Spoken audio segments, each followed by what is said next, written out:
ഈശോ മിശിഹായ്ക്ക് സ്തുതിയായിരിക്കട്ടെ. ഞാൻ മാണിപ്പറമ്പിലച്ചൻ. നമ്മുടെ കാരണവന്മാരൊരു കാര്യം പറയാറുണ്ട്, താൻ ഇരിക്കേണ്ടിടത്ത് താൻ ഇരുന്നില്ലേൽ, ബാക്കി ഞാൻ പറയുന്നില്ല, പറയാൻ മടി. ഭാഷ സഭ്യമല്ലാത്തതുകൊണ്ടല്ല, അത് പറയാൻ പോകുന്നത് വേറെ ആളുകളെ കുറിച്ചായതുകൊണ്ടാണ്.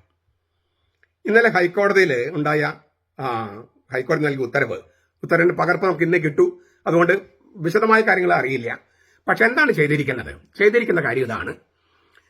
നമ്മൾ സഭയുടെ കൂടെയുള്ളവർ, സത്യവിശ്വാസികൾ ഹൈക്കോടതിന് മുമ്പാകെ ഒരു നിർദ്ദേശം വെച്ചു. എന്താണ്? ഒരു മീഡിയേറ്ററെ അപ്പോയിന്റ് ചെയ്യണം. ഒരു മീഡിയേറ്ററെ, കുർബാന പ്രശ്നം പരിഹരിക്കാൻ, ബസിലിക്കയിലെ കുർബാന പ്രശ്നം പരിഹരിക്കാൻ ഒരു മീഡിയേറ്ററെ. ഹൈക്കോടതി അത് അംഗീകരിച്ചു. സഭാ നേതൃത്വത്തെയും എറണാകുളം അങ്കമാലി അതിരൂപതരെ കൂരിയായും റെപ്രസെന്റ് ചെയ്യുന്ന വക്കീലന്മാര് അതൊന്ന് ആലോചിച്ചിട്ട് പറയാമെന്ന് പറഞ്ഞു. ആലോചിച്ചിട്ട് മീഡിയേറ്റർ കുഴപ്പമില്ല എന്ന് പറഞ്ഞു. അപ്പൊ ഇതിലെവിടെയാണ് വിജയമെന്ന് ചോദിക്കാം. വിജയമൊന്നുമില്ല. നമ്മുടെ മെത്രാന്മാരും മെത്രാപ്പൊലിത്തന്മാരും ഒക്കെ തീർക്കേണ്ട ഒരു പ്രശ്നമാണ്.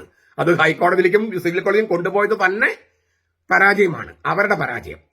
പക്ഷെ ഇതിൽ നമുക്ക് ചെറിയൊരു വിജയമുണ്ട്. എന്താണ്? നമ്മൾ എത്രയോ പ്രാവശ്യം എത്രയോ മെത്രാന്മാരെയും മെത്രാപ്പൊലിത്തന്മാരെയും നമ്മൾ നേരിട്ട് വിളിച്ചു, ഫോൺ വിളിച്ചു, നമ്മൾ നിലപാട് പറഞ്ഞു, കേൾക്കാൻ തയ്യാറായി അവര്. പിന്നെ നമ്മൾ നേരിട്ട് പോയി പല മെത്രാന്മാർക്ക് നമ്മൾ നിവേദനങ്ങൾ കൊടുത്തു, പെറ്റീഷൻ കൊടുത്തു, പരാതി കൊടുത്തു, നമ്മൾ സുപ്രീം ട്രിബ്യൂണലിൽ കൊടുത്തു. അങ്ങനെ നമ്മൾ കാണാൻ പറ്റുന്ന മേജർ ആർച്ച് ബിഷപ്പും അദ്ദേഹത്തിന് വികാരി മെത്രാപ്പൊലീത്തയും സിനഡിലെ മെത്രാന്മാരും പെർമനന്റ് സെന്റ് മെത്രാന്മാരും, ഇങ്ങനെ നമുക്ക് കാണാൻ മാനുഷികമായിട്ട് നമുക്ക് ചെയ്യാൻ പറ്റുന്ന സകല സംഗതികൾ ചെയ്യാൻ നമ്മൾ ശ്രമിച്ചു. പക്ഷേ അവരാരും നമ്മൾ കേൾക്കാനോ നമ്മൾ കൊടുത്ത ഈ നിവേദനങ്ങൾ പഠിക്കാനോ അതിനനുകൂലമായി തീരുമാനമെടുക്കാനോ നമ്മളൊന്ന് വിളിച്ചിട്ട് ഞങ്ങൾ ഇങ്ങനെ ചെയ്യാം, അങ്ങനെ ചെയ്യും, ഇങ്ങനെയാണ് ചെയ്യേണ്ടത് എന്ന് പറയാനോ സഭയ്ക്ക് വേണ്ടി നിലനിൽക്കുന്ന നമുക്കൊരു സപ്പോർട്ട് നൽകാൻ പോലുമോ? അത് നിങ്ങൾ ചെയ്യുന്നത് ശരിയാണ്, ഞങ്ങളിത് തീരുമാനം നടപ്പാക്കാൻ വേണ്ടിയാണ് നിങ്ങൾ സമരവേദിയിലായിരിക്കുന്നത്, ഞങ്ങൾക്കത് മനസ്സിലാകുമെന്ന് ഒരു നല്ല വാക്ക് പറയാനോ ഇവരാരും തയ്യാറായില്ല. നമ്മൾ ചെല്ലുമ്പോൾ നമ്മുടെ മുമ്പിൽ പൊട്ടിക്കരയുകയും നമ്മൾ പോയി കഴിയുമ്പോൾ സഭാവിരുദ്ധ ശക്തികളുമായി കൂട്ടുചേർന്നവനെ പിന്തുണയ്ക്കുകയും ചെയ്യുന്ന ഒരു നിലപാടെടുത്ത ആളുകളായിരുന്നു നമ്മുടെ തലപ്പത്ത്, ആണ് ഇപ്പോഴും. അതായത് രാജസിംഹാസനത്തിലിരുന്ന് നമ്മെ ഭരിക്കേണ്ട ഒരു സ്ഥിതിയിലുള്ളവര്, രാജകീയമായിട്ടുള്ള അധികാരമുള്ളവര്, ന്യായാസനത്തിലിരുന്ന് നമ്മുടെ ന്യായം വിധിക്കേണ്ടവര്, അങ്ങനെയുള്ളവരാണ് ഈ മനുഷ്യര്.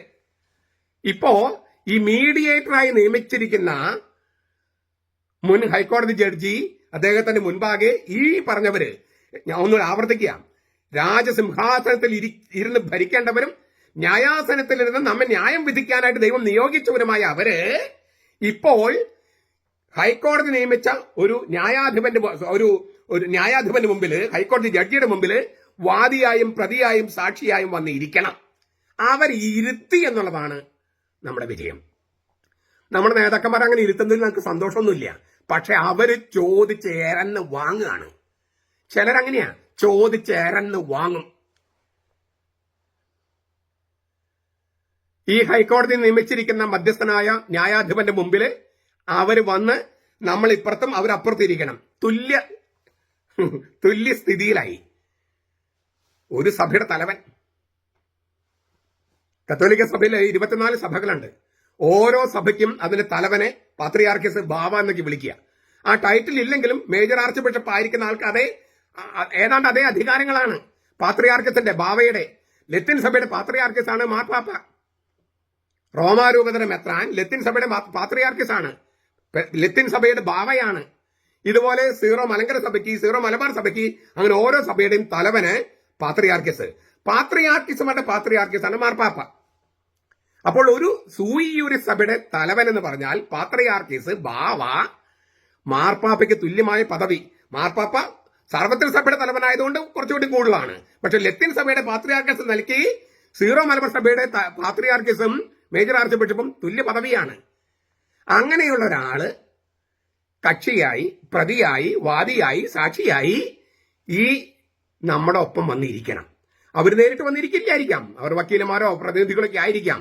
പക്ഷെ അവര് പ്രതിനിധാനം ചെയ്യുന്നത് മറ്റവരെയാണല്ലോ.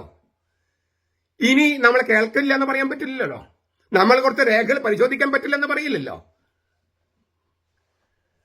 ഇതാണ് ഇന്നലെ ഹൈക്കോടതി പുറപ്പെടുവിച്ച ഉത്തരവിന്റെ വിധിയുടെ സാരാംശം.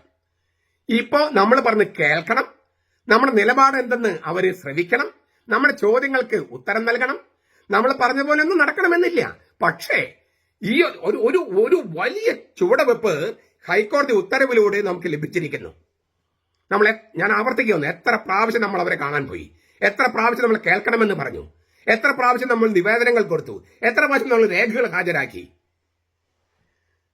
നമ്മൾ കൊടുത്ത രേഖകളെല്ലാം നമ്മളെങ്കിലും പ്രൊഡ്യൂസ് ചെയ്യുമല്ലോ ഈ മീഡിയേറ്ററായ ന്യായാധിപന്റെ മുമ്പിൽ. അദ്ദേഹം അത് പഠിക്കുമല്ലോ. നമുക്ക് അനുകൂലമോ പ്രതികൂലമോ ആകട്ടെ അദ്ദേഹത്തിന്റെ നിലപാട്, പഠിക്കാതെ പറ്റില്ലല്ലോ, നമ്മളെ കേൾക്കാതെ പറ്റില്ലല്ലോ. അങ്ങനെ നമ്മുടെ മുമ്പില് ഇല്ലേ ന്യായാസനത്തിലും സിംഹാസനം ഞാൻ പറയുമ്പോൾ വലിയ കസേരയല്ലേ ഞാൻ ഉദ്ദേശിക്കുന്നത്, ആ അധികാരത്തെ ഞാൻ ഉദ്ദേശിക്കുന്നത്. ന്യായാസനം എന്ന് പറയുമ്പോൾ വലിയ കസേരയല്ലേ ഞാൻ ഉദ്ദേശിക്കുന്നത്, അവരുടെ പദവി, അവരിയ്ക്കുന്ന പദവി തിരിച്ചറിയാതെ, ഇതാണ് താൻ ഇരിക്കേണ്ടത്, താൻ ഇരുന്നില്ലെങ്കിൽ എന്ന് നമ്മൾ പറയുന്നതിന്റെ അർത്ഥം ഇതാണ്. ആ പദവി എന്തെന്നറിയാതെ, ആ പദവിയിൽ ഇരിക്കുന്നവർ ചെയ്യേണ്ട കാര്യങ്ങൾ എന്തെന്നറിയാതെ രാഷ്ട്രീയ കളി കളിച്ച് ഇങ്ങനെ ഇളിച്ചും ചിരിച്ചും മനുഷ്യരെ പറ്റിച്ച്, അങ്ങനെയുള്ളവർക്ക് കർത്താവ് കൊടുക്കുന്ന ഒരു ശിക്ഷയാണ് നമ്മുടെ മുമ്പിൽ വാദിയായും പ്രതിയായും സാക്ഷിയായും ഇരിക്കുക. അവിടെ സാക്ഷിക്കൂടും പ്രതിക്കൂടും ഇല്ലായിരിക്കാം, പക്ഷേ സംഗതി അതാണല്ലോ. എല്ലാവരുടെയും മുൻപാകെ വളരെ അഭിമാനത്തോടെ അന്തസ്സോടെ മഹിമയോടെ തോമായുടെ സിംഹാസനത്തിൽ വാണരളേണ്ട ഒരാളാണ് ഇങ്ങനെ വളരെ താഴ്ന്ന് നമ്മുടേതിനേക്കാളും താഴ്ന്ന് ഈ ഇവിടെ വന്നിരുന്ന് ഈ ന്യായാധിപന് മുമ്പിലിരുന്ന് മധ്യസ്ഥത വഹിക്കുന്നത് ന്യായാധിപന്. ഇവരാണ് വഹിക്കേണ്ടിയിരുന്നത്. അതിന് പകരം ഈ മുന്നേറ്റക്കാരുമായി ചങ്ങാത്തമുണ്ടാക്കി അവര് പ്രതികളായി, കക്ഷികളായി. ന്യായാസനത്തിൽ ഇരിക്കുന്നവര് ന്യായാധിപനാകേണ്ടവൻ പ്രതിയോ വാദിയോ കക്ഷിയായി മാറി. കാരണം എന്താ? മാർപ്പാപ്പ പറഞ്ഞ കാര്യം അനുസരിക്കുന്നില്ല. സൂയി യൂരിസാന്നും പറഞ്ഞ് മാർപ്പാപ്പയെ അനുസരിക്കാതെ ഒരു സമവായം ഉണ്ടാക്കി സഭാവിരുദ്ധ ശക്തികളുമായി കൂട്ടുചേർന്ന് ഈ സഭയിൽ ശീഷ്മയും വിഭാഗിതയും സൃഷ്ടിക്കുന്നവരുമായി കൂട്ടുചേർന്ന് കേസിലെ കക്ഷികളായി മാറി. ന്യായാധിപൻ തന്നെ കക്ഷിയായി മാറി. ന്യായാസനത്തിൽ ഇരിക്കേണ്ട തോമാർ സിംഹാസനത്തിൽ ഇരിക്കേണ്ടവര് പ്രതിക്കൂട്ടിലായി, വെട്ടിലായി.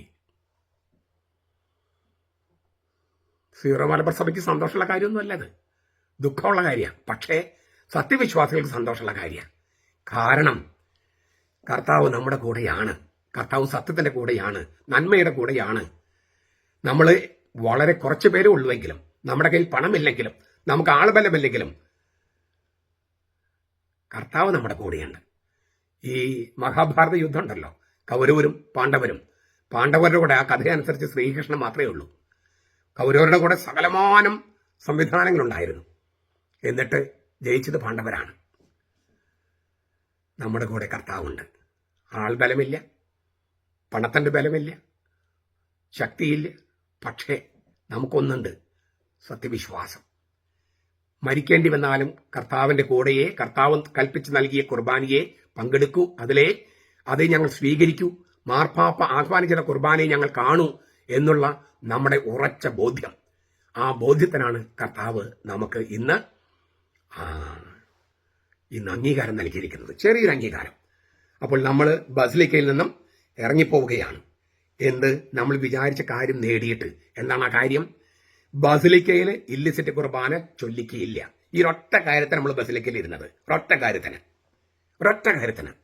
പക്ഷെ നമുക്ക് കിട്ടിയതോ അമർത്തിക്കുലുക്കി നിറച്ചളന്നാണ്. എന്താണ്? രണ്ട് കാര്യങ്ങൾ പറഞ്ഞു. ഒന്ന്, ബസിലിക്കയിൽ മാത്രമല്ല ചാപ്പലിലും ഇല്ലിസിറ്റ് കുർബാന ചൊല്ലാൻ പാടില്ലെന്ന് ഹൈക്കോടതി പറഞ്ഞു. സിവിൽ കോടതിയുടെ ഉത്തരവിന് അങ്ങനെയാണ് ലക്ഷ്യം. അതാണ് ആ ഉത്തരവിന്റെ ചൈതന്യം. അതാണെന്ന് സിവിൽ കോടതിയുടെ ഉത്തരവിനെ ഹൈക്കോടതി എൻഡോഴ്സ് ചെയ്തു. നമ്മൾ ചോദിച്ചതിനേക്കാൾ 100 ഇരട്ടി തന്നു. പിന്നെ ഈ കോടതി ലക്ഷ്യമായിരുന്നു ഈ പന്തല് കെട്ടി പട്ടം കൊടുത്തതെന്ന് നമ്മൾ വാദിച്ചത്. അത് സെപ്പറേറ്റ് കേസായിട്ട്, കോടതി ലക്ഷ്യ കേസായിട്ട് പരിഗണിക്കാമെന്ന് ഹൈക്കോടതി പറഞ്ഞു. അന്തസ്സോടെയാണ് നമ്മൾ ബസിലിക്കയിൽ നിന്ന് ഇറങ്ങുന്നത്. നമ്മൾ ചോദിച്ചതിന്റെ ഇരട്ടിക്ക് ഇരട്ടി കർത്താവ് തന്നിരിക്കുന്നു ഹൈക്കോടതി ഉത്തരവിലൂടെ.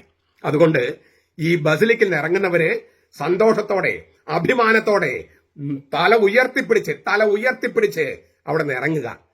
ഇല്ലേ, നാണം കെട്ട് ഇറക്കി വിടുകയല്ല.